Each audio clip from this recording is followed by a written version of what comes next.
Hello छात्रों, मैं हूं चंदन शर्मा और आप देख रहे हैं शर्मा आर्ट्स क्लासेस का ये यूट्यूब चैनल।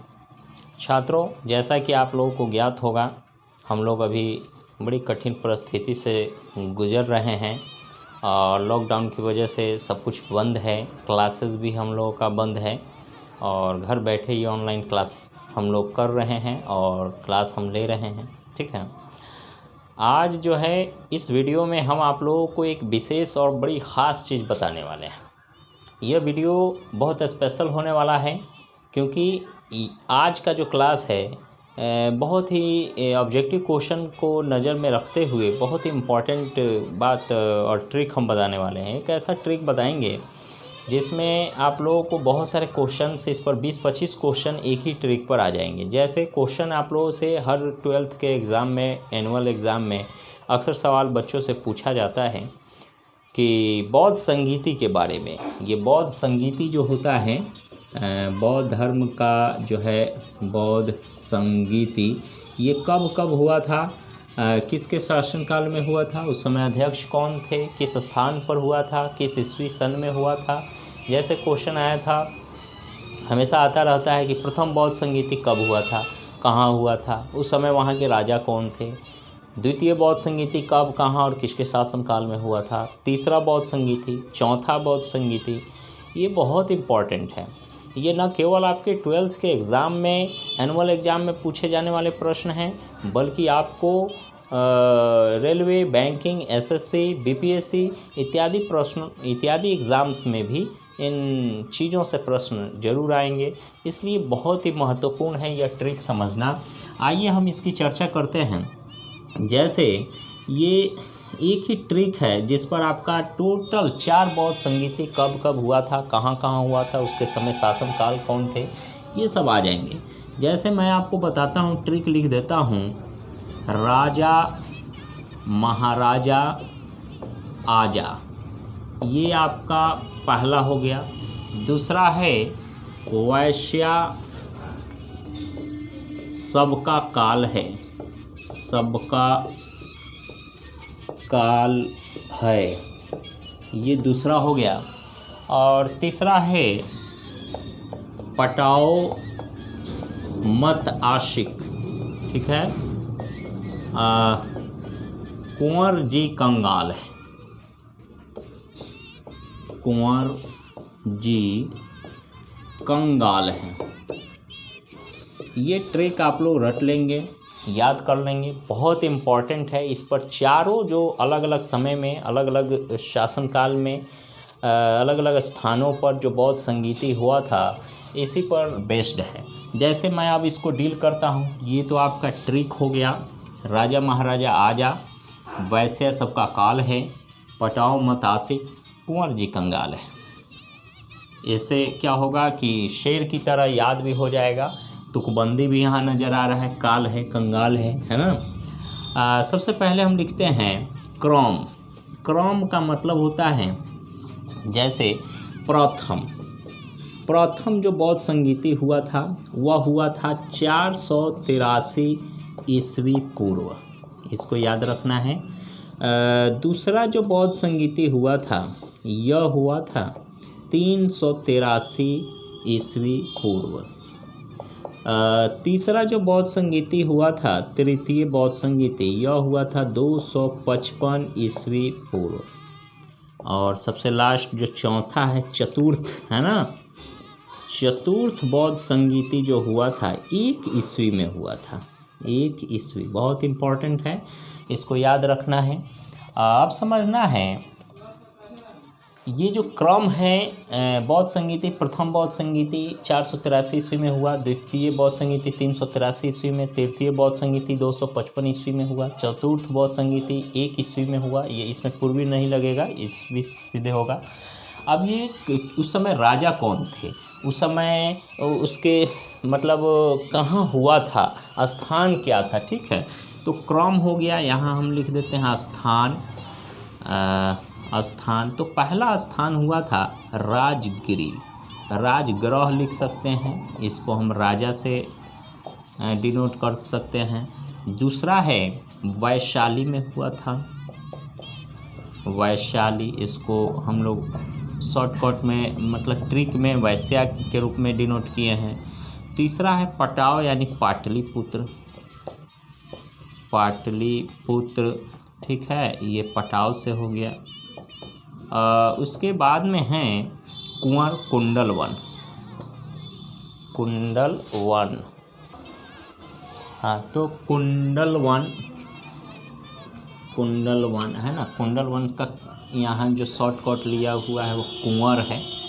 अब उसके बाद में अब इसके अध्यक्ष कौन थे, सबसे इम्पोर्टेंट उस समय अध्यक्ष कौन थे, है ना, अध्यक्ष तो समझिए राजगीर में महाराजा, ये दूसरा है महाराजा का मतलब महाकश्यप, महाकश्यप ये महाराजा से है, महाराजा। दूसरा है साबाकामी, दूसरा जो बौद्ध संगीति हुआ था उस समय अध्यक्ष कौन थे, साबाकामी। और तीसरा जो बौद्ध संगीति हुआ था उस समय जो अध्यक्ष थे मोगली पुत्ततिस, थोड़ा सा नाम लंबा है, मोगली पुत्तसी, इसको हम मत से डिनोट करेंगे। और चौथा है वसुमित्र, चौथा जो संगीति हुआ था कुंडलवन में उसके अध्यक्ष कौन थे, तो वसुमित्र जी थे, ठीक है, यहाँ पर जी शब्द का इस्तेमाल किया गया है। अब उसके बाद में उस समय राजा कौन था या शासक कौन था, हम देख लेते हैं। शासक, ये सवाल अक्सर क्वेश्चन में आता है कि प्रथम बौद्ध संगीति जब हुआ था राजगीर में तो उस समय देश के हमारे राजा कौन से, तो पहला जो है अजातशत्रु, अजातशत्रु राजा था, इसको आजा से डिनोट किया गया है, इसको फिर हम समझाएंगे, पहले देखते जाइए। दूसरा जो है कालाशोक, दूसरा बौद्ध संगीति जो हुआ था उस समय वैशाली में हुआ था, कालाशोक यानी यह राजा थे, कालाशोक उस समय राजा थे। तीसरा बौद्ध संगीति जो हुआ था पाटलिपुत्र में उस समय जो राजा था हमारे देश का वह अशोक था, तो अशोक को आशिक कहा गया है यहाँ, ठीक है। ट्रिक में थोड़ा सा शब्द दूसरा भी हो सकता है, बस याद रखने के उद्देश्य से लिखा जाता है। और चौथा जो बौद्ध संगीति हुआ था 1 ईस्वी में, उस समय जो कुंडलवन स्थान था अध्यक्ष वसुमित्र जी थे, और उस समय राजा जो था कनिष्क था, कनिष्क राजा था, तो इसको कंगाल से लिया गया है। अब इसको समझिए, इस पर बहुत सारे क्वेश्चन आ सकते हैं, इसको समझिए बढ़िया से।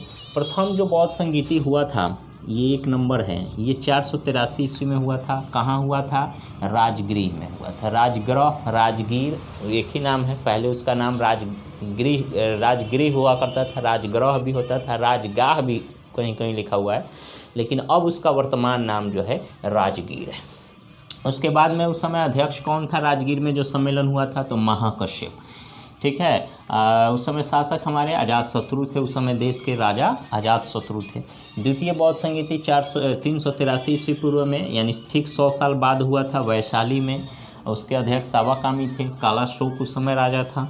तीसरा बौद्ध संगीति 255 ईस्वी पूर्व हुआ था, यह पाटलिपुत्र में हुआ था, मोगलीपुत्र से उस समय अध्यक्ष थे और राजा कौन था, अशोक था।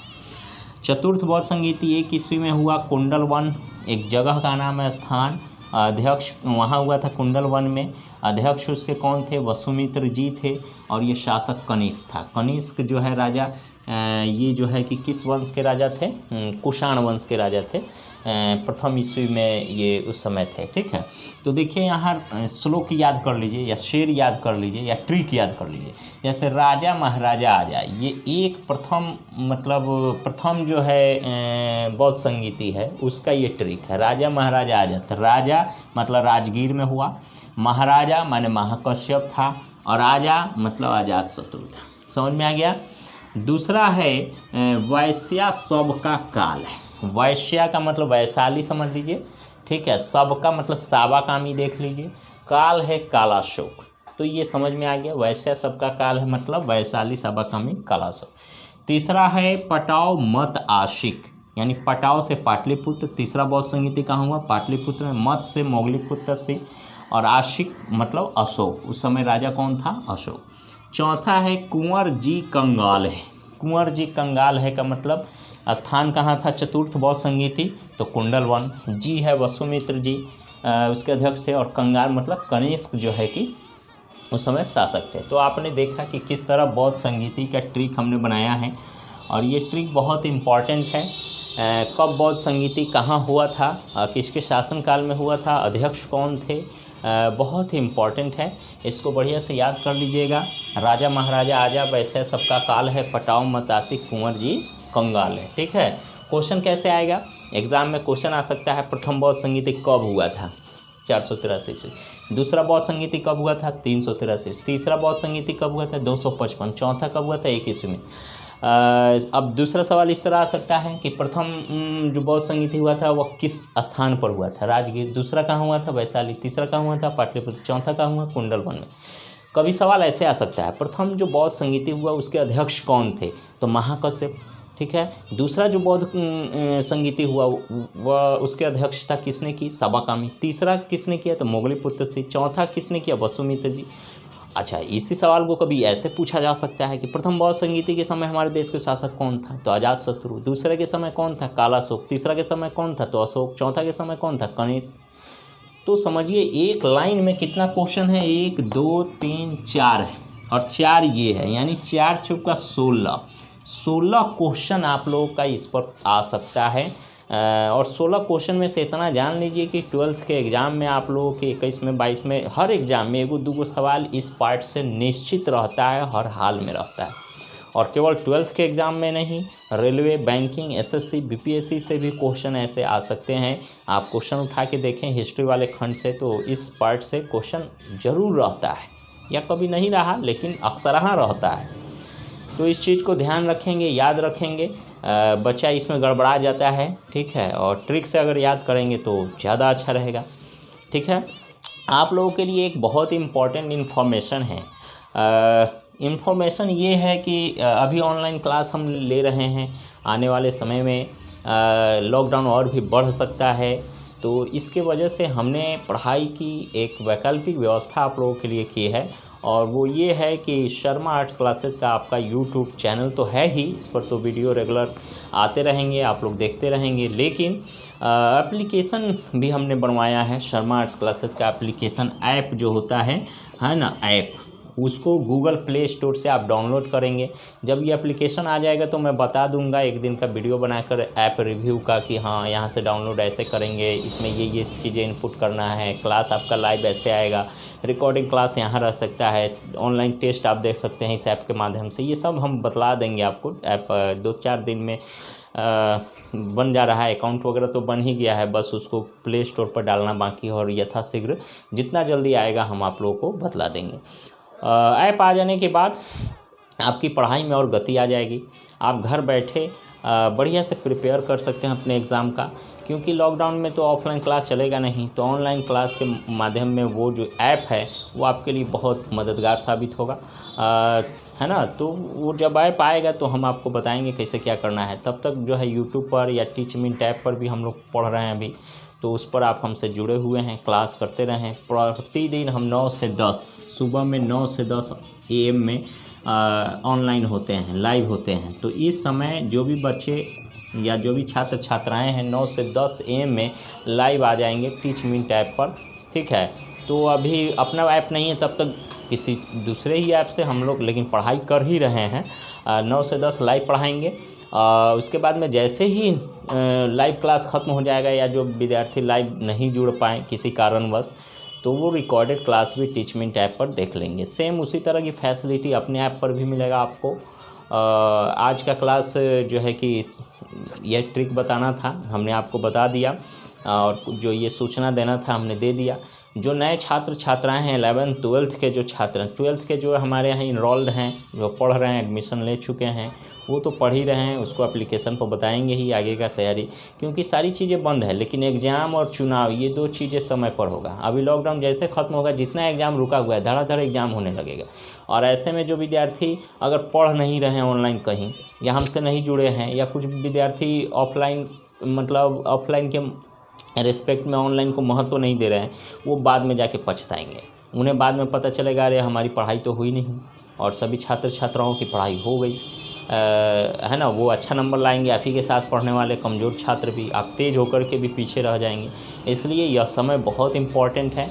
आप ऑनलाइन क्लास से जुड़िए हमसे और अपनी पढ़ाई को निर्बाध रूप से एकदम करते रहिए, क्योंकि एग्ज़ाम तो होगा और एग्ज़ाम में बैठना आप ही को है, लिखना आप ही को है। इसलिए रिज़ल्ट अच्छा है तो इसके लिए तैयारी आपको बेहतर करना बहुत ज़रूरी हो जाता है। ठीक है, तो 12th के छात्रों के लिए ये सूचना हो गया। 11th के जो छात्र हैं जिन्होंने अभी अभी मैट्रिक किया है, वो 11th में ना कहीं अभी साइंस या ना आर्ट्स कहीं क्लास नहीं कर पाए हैं, एडमिशन भले हो गया है, तो वो छात्र या एडमिशन होने वाला है, तो ऐसे छात्र छात्राएं भी हमारे इस नंबर पर, आपको इस वीडियो के लास्ट में या पहले जो हमारा पोस्टर है कोचिंग का वो मिलेगा आपको, और उस पोस्टर पर से नंबर आप उतार लेंगे, आप हमको कॉल कर सकते हैं। ठीक है, 11th क्लास के बच्चों का भी ऑनलाइन क्लासेस चल रहा है, उसका भी समय हम बतला देंगे, उन बच्चों का भी क्लास होता रहेगा। तो जो भी छात्र छात्राएं इच्छुक हो 11th के छात्र छात्राएं, वो हमें ज़रूर कांटेक्ट करें।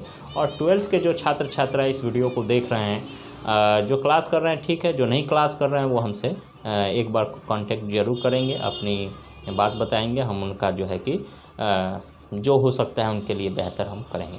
तो आज के लिए इतना ही रहने देते हैं। आज का क्लास को आप रिवीजन करेंगे, बहुत इम्पॉर्टेंट है। फिर अगले क्लास में हम अगले वीडियो और अगले कुछ इम्पॉर्टेंट इन्फॉर्मेशन के साथ आएंगे। तब तक के लिए आप लोगों का बहुत बहुत धन्यवाद। जय हिंद छात्रों।